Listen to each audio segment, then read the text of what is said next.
जैसे बच्चों को कोल्ड हो जाता है, कफ हो जाता है, तो एलोपैथी ना देकर हम क्या दे सकते हैं उनको? पहले 200 ml का पानी गर्म कीजिए, उसको बंद कर दीजिए। सो उसके अंदर एक पॉड ऑफ गार्लिक, थोड़ी सी सिनेमन एंड थोड़ी सी सौंफ, ये डाल के उसको 25 मिनट उसको रहने दीजिए वो पानी।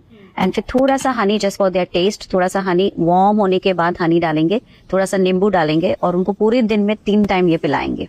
Okay. And it will really soothe their throat. ज्यादातर दिल्ली में ये प्रॉब्लम बहुत है पोल्यूशन एंड विंटर के टाइम पे, तो ये this is a best tip that they can follow.